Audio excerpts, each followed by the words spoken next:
இன்றைய முக்கிய செய்திகள். சிறப்பு திருத்தம் என கூறி தேர்தல் ஆணையமே வாக்குகளை திருடுவதா? பாஜகவின் தேர்தல் திருட்டு பிரிவு என ராகுல் காந்தி கடும் விமர்சனம். பாலியல் தொல்லையால் மாணவி தீக்குளித்து இறந்ததற்கு நீதி கேட்டு போராட்டம்.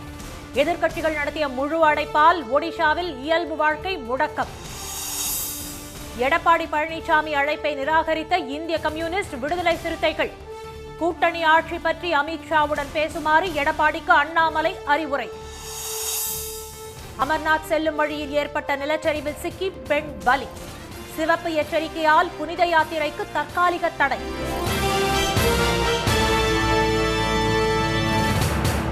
வணக்கம். வணக்கம். தேர்தல் ஆணையம் பாஜகவின் தேர்தல் திருட்டு கொலையாக மாறிவிட்டதாக எதிர்க்கட்சித் தலைவர் திரு ராகுல் காந்தி குற்றம் சாட்டியுள்ளார்.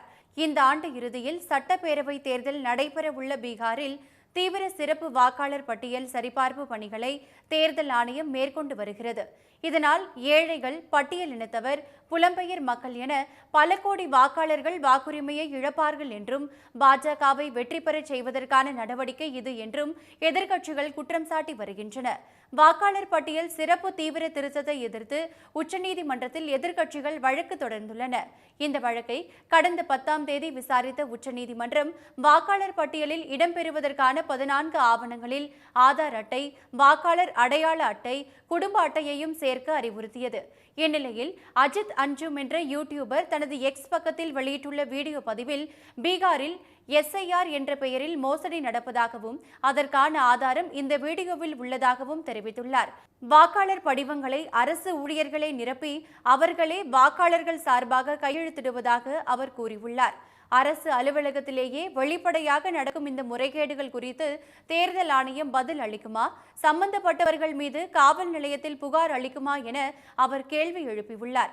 இதை இணைத்து திரு ராகுல் காந்தி இன்று வெளியிட்டுள்ள எக்ஸ் பதிவில் பீகாரில் SIR என்ற பெயரில் வாக்குகளை திருடிய போது தேர்தல் ஆணையம் கையும் களவுமாக பிடிபட்டுள்ளதாக தெரிவித்துள்ளார். முறைகேடுகளை அம்பலப்படுத்தியவர்கள் மீது வழக்கு பதிவு செய்யப்பட்டுள்ளதாக கூறியுள்ள அவர், தேர்தல் ஆணையம் இன்னும் நடுநிலையான தேர்தல் ஆணையமாக இருக்கிறதா அல்லது முற்றிலும் பாஜகவின் தேர்தல் திருட்டு கொலையாக மாறிவிட்டதா என அவர் கேள்வி எழுப்பியுள்ளார். தீவிர சிறப்பு வாக்காளர் பட்டியல் திருத்தம் என்ற பெயரில் வாக்குகளை திருடுவதுதான் தேர்தல் ஆணையத்தின் பணி என்றும் திரு ராகுல் விமர்சித்துள்ளார். இந்நிலையில் முகவரியில் இல்லாத வாக்காளர்களின் பட்டியலை அரசியல் கட்சிகளின் மாவட்ட தலைவர்களிடம் அளிக்க உள்ளதாக தேர்தல் ஆணையம் அறிவித்துள்ளது. இதனிடையே பீகார் முதலமைச்சர் திரு நிதிஷ்குமார் தமது வலைதள பதிவில் வீட்டு உபயோக இணைப்புகளுக்கு 125 யூனிட் மின்சாரம் இலவசம் என்றும் அடுத்த மாதம் 1ஆம் தேதி முதல் இது அமலுக்கு வரும் என்றும் தெரிவித்துள்ளார். ஒடிஷாவில் ஆளும் பாஜக அரசை கண்டித்து காங்கிரஸ் உள்ளிட்ட எதிர்க்கட்சிகள் நடத்திய முழு அடைப்பு போராட்டத்தால் இயல்பு வாழ்க்கை கடுமையாக பாதிக்கப்பட்டது. அம்மாநிலத்தில் பாலாசோர் தனியார் கல்லூரியில் B.Ed படித்து வந்த மாணவி ஒருவருக்கு கல்லூரி பேராசிரியர் சமீர் குமார் சாஹூ பாலியல் தொல்லை அளித்ததாக கூறப்படுகிறது. இது தொடர்பான புகார் மீது நடவடிக்கை எடுக்காததால் அந்த மாணவி கல்லூரி வளாகத்திலேயே தீக்குளித்தார். மருத்துவமனையில் சேர்க்கப்பட்ட அவர் சிகிச்சை பலனின்றி உயிரிழந்தார். இந்த சம்பவத்திற்கு பொறுப்பேற்று முதலமைச்சர் திரு மோகன் சரண் மஜி பதவி விலக வேண்டும் என பிஜு ஜனதா தளம், காங்கிரஸ், மார்க்சிஸ்ட் கம்யூனிஸ்ட், இந்திய கம்யூனிஸ்ட், ஃபார்வர்ட் பிளாக் உள்ளிட்ட எதிர்க்கட்சிகள் வலியுறுத்தினர். மேலும் மாநில பாஜக அரசை கண்டித்து இன்று முழு அடைப்பு போராட்டத்திற்கு 8 கட்சிகள் அழைப்பு விடுத்திருந்தன. அதன்படி மாநிலம் முழுவதும் இன்று கடைகள் அடைக்கப்பட்டிருந்தன. பேருந்துகள், ஆட்டோக்கள் உள்ளிட்டவை இயக்கப்படவில்லை. பாலாசோர், புவனேஸ்வர், பூரி உள்ளிட்ட இடங்களில் பேரணியாக சென்ற எதிர்க்கட்சியினரை காவல்துறையினர் தரதரவென இழுத்துச் சென்று கைது செய்தனர். முக்கிய ரயில் நிலையங்களுக்குள் தடையை மீறி நுழைந்த எதிர்க்கட்சியினர் தண்டவாளங்களில் அமர்ந்து தர்ணாவில் ஈடுபட்டனர்.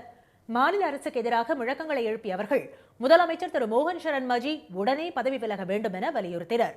புவனேஸ்வர், பூரி உள்ளிட்ட இடங்களில் சாலை மறியலில் ஈடுபட்டவர்கள் டயர்களை கொளுத்தி தங்கள் எதிர்ப்பை பதிவு செய்தனர். பொது போக்குவரத்து பாதிக்கப்பட்டதால் வெளியூர் செல்வதற்காக பேருந்து நிலையங்களில் காத்திருந்த மக்கள் வீடுகளுக்கு திரும்பிச் சென்றனர். மருந்தகங்கள் உள்ளிட்ட அத்தியாவசிய கடைகளை தவிர்த்து அனைத்து கடைகளும் அடைக்கப்பட்டிருந்தன. பள்ளி, கல்லூரிகளுக்கு விடுமுறை விடப்பட்டது. தேசிய நெடுஞ்சாலைகளிலும் எதிர்க்கட்சிகள் மறியலில் ஈடுபட்டனர். இதனால் சென்னை, கொல்கத்தா தேசிய நெடுஞ்சாலையில் பல கிலோமீட்டர் தூரத்திற்கு சரக்கு லாரிகள் மற்றும் பிற வாகனங்கள் தேங்கி நின்றன. எடப்பாடி திரு பழனிசாமி விடுத்த அழைப்பை இடதுசாரி கட்சிகளும் விடுதலை சிறுத்தைகளும் நிராகரித்துள்ள நிலையில் கூட்டணி ஆட்சி குறித்த திரு பழனிசாமியின் கருத்துக்கு பாஜக முன்னாள் மாநில தலைவர் திரு அண்ணாமலை பதிலடி கொடுத்துள்ளார். சட்டப்பேரவை தேர்தல் அடுத்த ஆண்டு நடைபெற உள்ள நிலையில் அதிமுக பாஜக இடையே கூட்டணி உருவாகி உள்ளது. இதையடுத்து அதிமுக பொதுச் செயலாளர் எடப்பாடி திரு பழனிசாமி தமிழகம் முழுவதும் பரப்புரை பயணம் மேற்கொண்டுள்ளார்.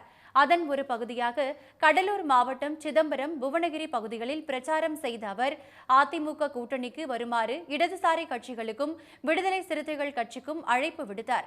கம்யூனிஸ்ட் கட்சியுடைய மாநாடு அனுமதி கொடுக்க மாட்டேங்கிறார். விடுதலை சிறுத்தை கட்சி திருச்சியில் ஒரு மாநாடு அனுமதி கொடுக்க மறுக்கிறாங்க. அனைத்து இந்திய அண்ணா திராவிட முன்னேற்ற கழகத்தை பொறுத்த வரைக்கும் எங்க கூட்டணியில் சேர்கின்றவர்களுக்கு ரத்தன கம்பளம் விரிச்சு வரவேற்கின்ற கட்சி அண்ணா திமுக கட்சி. ஆனால் இந்த அழைப்பை விடுதலை சிறுத்தைகள் கட்சித் தலைவர் திரு தொல் திருமாவளவன் நிராகரித்துள்ளார். திரு கமல்ஹாசன் எம்பியாக பொறுப்பேற்பதற்காக அவரை சந்தித்து வாழ்த்து தெரிவித்த திரு தொல் திருமாவளவன் திமுக கூட்டணியில் குழப்பம் உருவாக்குவதற்காகவே தங்களுக்கு அதிமுக அழைப்பு விடுத்திருப்பதாக கூறினார். இந்திய கம்யூனிஸ்ட் கட்சியின் மாநில செயலாளர் திரு முத்தரசனும் அதிமுக கூட்டணிக்கு அழைப்பு விடுத்தது நகைச்சுவை என விமர்சித்துள்ளார். பாஜக என்ற இரத்தக்கரை தோய்ந்த கம்பளத்தில் திரு பழனிசாமி பயணம் செய்து கொண்டிருப்பதாக கூறிய அவர் தொடர்ந்து கூட்டணி ஆட்சி பற்றியே பேசி வரும் திரு அமித்ஷா ஒருமுறை கூட எடப்பாடி திரு பழனிசாமி தான் முதலமைச்சர் என்று சொல்லாமல் தவிர்ப்பதை சுட்டிக்காட்டினார்.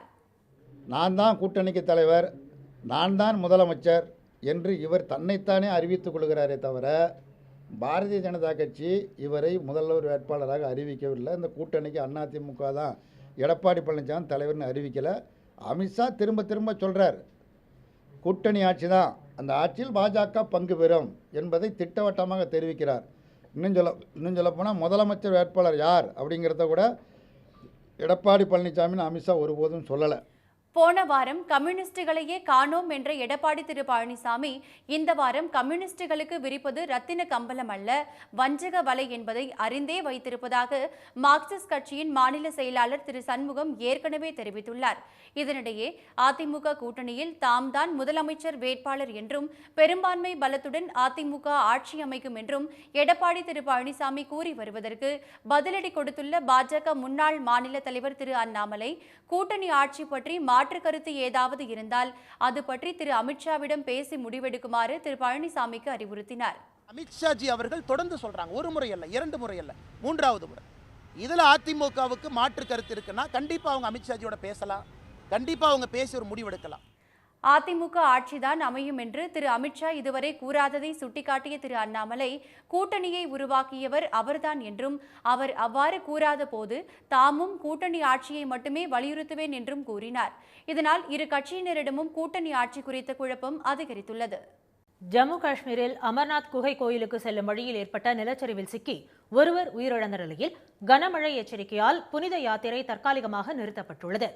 இமயமலையில் 3880 மீட்டர் உயரத்தில் உள்ள அமர்நாத் குகை கோயிலில் இயற்கையாக உருவாகும் பனிலிங்கத்தை காண ஆண்டுதோறும் பக்தர்கள் அனந்த்நாக் மாவட்டம் பெஹல்காம் மற்றும் கந்தர்பால் மாவட்டம் பால்டால் முகாம்களின் வழியே யாத்திரை மேற்கொள்வது வழக்கம்.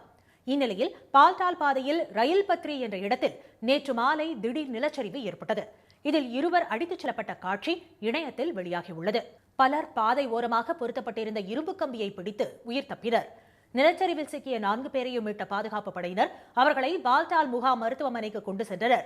அங்கு சிகிச்சை பலனின்றி ராஜஸ்தானைச் சேர்ந்த சோனாபாய் என்ற 55 வயது பெண் உயிரிழந்தார். இதையடுத்து இந்த ஆண்டு அமர்நாத் யாத்திரையின் போது உயிரிழந்தவர்களின் எண்ணிக்கை 15ஆக அதிகரித்துள்ளது.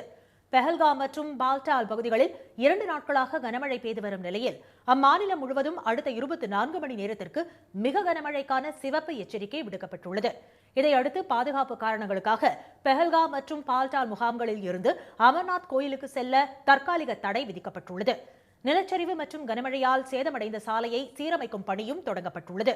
இதுவரை 2,47,000 பக்தர்கள் அமர்நாத் யாத்திரையை நிறைவு செய்த நிலையில் 4 லட்சத்திற்கும் மேற்பட்டோர் இணையதளத்தில் முன்பதிவு செய்து காத்திருக்கின்றனர்.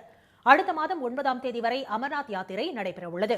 உங்களுடன் ஸ்டாலின் திட்டம் நல்ல திட்டம் என பாமக நிறுவனர் டாக்டர் ராமதாஸ் வரவேற்பு தெரிவித்துள்ளார். திண்டிவனம் அருகே உள்ள தைலாபுரம் தோட்டத்தில் இன்று செய்தியாளர்களிடம் பேசிய அவர் மருத்துவர்களுக்கான விழாவில் இல்லாத ஒரு குரல் பொறிக்கப்பட்ட கேடயத்தை ஆளுநர் வழங்கியது நல்ல வேடிக்கை என்றார். முதலமைச்சர் திரு மு க ஸ்டாலின் தொடங்கி வைத்த உங்களுடன் ஸ்டாலின் திட்டத்துக்கு திரு ராமதாஸ் பாராட்டு தெரிவித்தார். தமிழ்நாடு அரசின் உங்களுடன் ஸ்டாலின் திட்டத்தின் சிறப்பு முகாம்கள் அமைக்கப்பட்டு பொதுமக்களின் மனுக்கள் பெறப்படுவதை செய்திகள் வாயிலாக அறிகிறேன். நல்ல விஷயம்தான்.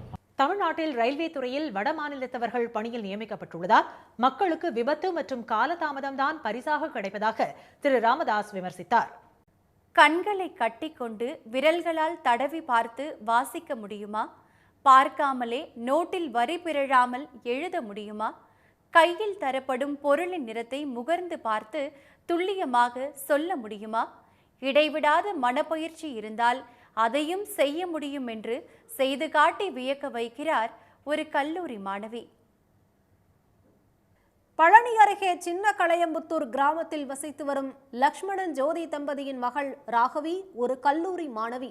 தியான வகுப்புக்கு செல்லும் பெற்றோர் ரயில் பயணம் மேற்கொண்ட போது சக பயணி ஒருவர் கண்களை கட்டிக்கொண்டு படிப்பதை பார்த்து மகள் ராகவியை உடுமலைப்பேட்டையில் உள்ள பயிற்சி மையத்தில் சேர்த்துள்ளனர். மூளை மற்றும் மனதை அமைதிப்படுத்தும் பயிற்சிகளுடன் மனக்கண்ணால் படிக்க கற்றுத்தரும் இந்த ஆச்சரிய கலையை 10 நாட்கள் கற்றுக்கொண்ட ராகவி வீட்டில் இடைவிடாமல் பயிற்சி எடுத்ததன் பலன் இப்போது அந்த அசாத்திய வித்தையில் அட்டகாசமாக கலக்குகிறார். புத்தகத்தின் பக்கத்தை தடவி பார்த்தபடியே அதில் என்ன எழுதியுள்ளது என்பதை அவர் படிப்பது நிச்சயம் நம்ப முடியாத ஆச்சரியம்தான். உனக்கு நாங்கள் எப்போதும் உதவுவதில்லையா? இதயத்தில் மகிழ்ச்சிக்குள் நீ தனிச்சலுகை பெற்று உதவி. இப்படிப்பட்ட ஒரு வழிமுறையை பெற்றிருப்பதற்காக மகிழ்ச்சிக்குள். வாழ்க்கையின் கேடு விளைவிக்கின்ற நிலை மாற்றங்கள் மிகவும் தற்காலிகமானவை. ஒரு நாள் நீ அவற்றை நினைத்து வாய்விட்டு சிரிப்பாய். புத்தகத்தில் உள்ளதை கண்களை கட்டியபடி படிப்பது மட்டுமல்ல, அழகாக எழுதியும் காட்டி அசத்துகிறார் ராகவி. கோடு போட்ட நோட்டில் வரி பிறழாமல் அழகாக அவர் எழுதுவதை பார்க்கும்போது இது எப்படி சாத்தியமாகிறது என்ற கேள்வியும் கூடவே எழுகிறது. தனக்கு முன்னால் தலைகீழாக வைக்கப்படும் புத்தகத்தை அவரால் பிழையில்லாமல் படிக்க முடிகிறது. வியக்க வைக்கும் இன்னொரு அதிசயமாக தன்னிடம் தரப்படும் பொருட்களை கண்களை கட்டியபடி முகர்ந்து மட்டும் பார்த்து அவற்றின் நிறத்தை சொல்லி ஆச்சரியப்படுத்துகிறார். ஹார்ட்ஃபுல்னஸ் மூலிமா பிரைட்டர் மைண்ட்ங்கிற கோர்ஸ் கற்றுக்கிட்டேன். அது நான் 11 வயசுலேயே கற்றுக்கிட்டேன். இன்னும் அதை ப்ராக்டிஸ் பண்ணி கொண்டு வந்துகிட்டே இருக்கேன்.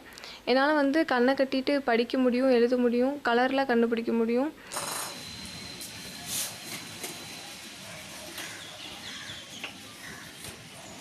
வயலட்,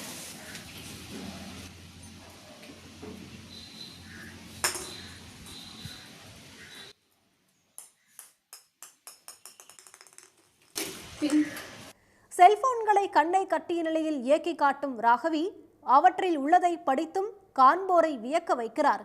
தனக்கு முன்னால் கொட்டி கிடக்கும் பசில் அட்டைகளை ஒன்று ஒன்றாக தேடி எடுத்து சேர்த்து முழுமையாக படமாக மாற்றுகிறார் அவர். கண்ணால் பார்க்கும் போதே சரியான அளவுள்ள படங்களை தேர்ந்தெடுப்பது கடினமான ஒன்றை சர்வசாதாரணமாக செய்யும் ராகவிக்கு கண்களை கட்டியபடி பைக் ஓட்ட வேண்டும் என்பதே தற்போதைய புதிய ஆசையாக உள்ளது. இனி வருவது செய்தி துளிகள். பெருந்தலைவர் காமராஜர் குறித்து பொதுவெளியில் சர்ச்சைக்குரிய விவாதங்கள் நடப்பது சரியல்ல என்றும் மரியாதைக்குரிய தலைவர்களின் மாண்பை காக்கும் வகையிலேயே எந்த கருத்தும் பகிரப்பட வேண்டும் என்றும் முதலமைச்சர் திரு மு.க. ஸ்டாலின் தெரிவித்துள்ளார். கலகமூட்டி குளிர்காய நினைக்கும் தீயவர்களின் எண்ணத்துக்கு இடம் தர வேண்டாம் என்றும் அவர் கேட்டுக் கொண்டுள்ளார். திமுக கூட்டணியில் உள்ள கட்சிகளுக்கு அழைப்பு விடுத்ததன் மூலம் எடப்பாடி திரு பழனிசாமி பலவீனமாக உள்ளது தெரியவந்திருப்பதாக அமைச்சர் திரு தாமோ அன்பரசன் கூறியுள்ளார். தியாகிகள் தினத்தையொட்டி சென்னை கிண்டி காந்தி மண்டப வளாகத்தில் அமைக்கப்பட்டுள்ள தியாகிகள் பாஷ்யம், சங்கரலிங்கனார், செண்பகராமன் சிலைகளுக்கு அரசு சார்பில் மரியாதை செலுத்தப்பட்டது. பின்னர் செய்தியாளர்களிடம் பேசிய அவர், திமுக கூட்டணி கொள்கை கூட்டணி என்பதால் வலுவாக இருப்பதாகவும் அதிமுக கூட்டணி சந்தர்ப்பவாத கூட்டணி என்பதால் அது தேராது என்றும் கூறினார். தேசிய கல்விக் கொள்கையின் கீழ் பாடப்புத்தகங்களில் NCERT மாற்றம் செய்து மத நல்லிணக்கத்தை சீர்குலைப்பதாக மதிமுக பொதுச் செயலாளர் திரு வைகோ குற்றம் சாட்டியுள்ளார். இந்த வாரம் வெளியிடப்பட்ட 8ஆம் வகுப்பு பாடப்புத்தகத்தில் பாபர் மிருகத்தனமாக மக்களை கொன்று குவித்தவர், அவுரங்கசீப் கோயில்களையும் குருத்வாராக்களையும் அழித்தவர், அக்பரின் ஆட்சி கொடூரமானது என்று குறிப்பிடப்பட்டுள்ளதாக அவர் தெரிவித்துள்ளார். இந்துத்துவ சனாதன சக்திகளின் திட்டப்படி நாட்டின் பன்முகத்தன்மைக்கும் மத நல்லிணக்கத்தை சீர்குலைக்கும் முயற்சிகளுக்கும் NCERT துணை போவது கடும் கண்டனத்திற்குரியது என திரு வைகோ கூறியுள்ளார். நாடாளுமன்ற தேர்தலின் போது தாம்பரம் ரயில் நிலையத்தில் 4 கோடி ரூபாய் பறிமுதல் செய்யப்பட்ட விவகாரத்தில் பாஜக தொழில் பிரிவு நிர்வாகி கோவர்தன் கார் ஓட்டுநர் விக்னேஷ் மூலமாக தங்க கட்டிகளுக்கு பதிலாக 98 லட்சம் ரூபாயை ஹவாலா தரகர் சூரஜிடமிருந்து கைமாற்றியது விசாரணையில் அம்பலமாகியுள்ளது.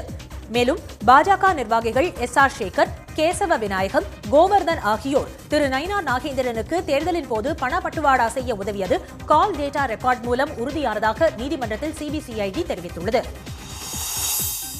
நாமக்கல் மாவட்டம் பள்ளிப்பாளையம் மற்றும் சுற்றுவட்டார பகுதிகளில் விசைத்தறி தொழிலாளர்களை குறிவைத்து சிறுநீரக விற்பனை நடைபெறுவதாக புகார் எழுந்ததை அடுத்து பள்ளிப்பாளையம் அரசு மருத்துவமனைக்கு வந்த மருத்துவக் குழுவினர் விசாரணை மேற்கொண்டுள்ளனர். பள்ளிப்பாளையம், அக்ரஹாரம், வெப்படை, குமாரபாளையம் பகுதிகளில் விசைத்தறி தொழிலில் ஈடுபட்டு வரும் பெண்களை பெங்களூர், கொச்சியில் உள்ள தனியார் மருத்துவமனைகளுக்கு அழைத்துச் சென்று சிறுநீரகம் வாங்கப்பட்டதாக அதிர்ச்சி தகவல் வெளியாகியுள்ளது. நடப்பு நிதியாண்டின் முதல் காலாண்டில் திருப்பூரில் இருந்து ஆயத்த ஆடை ஏற்றுமதி 11.7% அதிகரித்துள்ளது. கடந்த ஏப்ரல் முதல் ஜூன் வரை 12,193 கோடி ரூபாய் மதிப்புள்ள ஆயத்த ஆடைகள் ஏற்றுமதி செய்யப்பட்டுள்ளன. கடந்த ஆண்டு இதே காலத்தில் 10,919 கோடி ரூபாய் மதிப்புள்ள ஆயத்த ஆடைகளை பின்னலாடை நகரம் ஏற்றுமதி செய்திருந்தது. இன்றைய வர்த்தக முடிவில் மும்பை பங்குச்சந்தை குறியீட்டு எண் சென்செக்ஸ் 375 புள்ளிகள் சரிந்து 82,259 புள்ளிகளாக இருந்தது. தேசிய பங்குச்சந்தை குறியீட்டு எண் நிஃப்டி 101 புள்ளிகள் குறைந்து 25,111 புள்ளிகளாக நிறைவடைந்தது. சென்னையில் இன்று ஆபரண தங்கம் விலை சவரனுக்கு 40 ரூபாய் அதிகரித்து ஒரு சவரன் 72,840 ரூபாயாகவும், ஒரு கிராம் 9,105 ரூபாயாகவும் உள்ளது. வெள்ளி விலையில் மாற்றமின்றி ஒரு கிராம் 124 ரூபாயாக உள்ளது. மீண்டும் இன்றைய முக்கிய செய்திகள். தேர்தல் ஆணையம் பாஜகவின் தேர்தல் திருட்டுக்களையாக மாறிவிட்டதாக ராகுல் காந்தி விமர்சித்துள்ளார். பாலியல் தொல்லையால் மாணவி தீக்குளித்து இறந்ததற்கு நீதி கேட்டு பாஜக அரசுக்கு எதிராக எதிர்க்கட்சிகள் நடத்திய முழு அடைப்பால் ஒடிசாவில் இயல்பு வாழ்க்கை முடங்கியது. கூட்டணி ஆட்சிதான் என்று அமித்ஷா தொடர்ந்து கூறி வரும் நிலையில் மாற்று கருத்து இருந்தால் அவரிடமே பேசி தீர்வு காணுமாறு எடப்பாடி பழனிசாமிக்கு அண்ணாமலை அறிவுறுத்தியுள்ளார். இத்துடன் இந்த செய்திகள் நிறைவடைகின்றன. மீண்டும் சன் டிவியில் செய்திகள் காலை 7:30 மணிக்கு. செய்திகளை உடனுக்குடன் தெரிந்து கொள்ள QR கோடை ஸ்கேன் செய்து சன் நியூஸ் வாட்ஸ்அப் சேனலில் இணைந்திருங்கள். வணக்கம். வணக்கம்.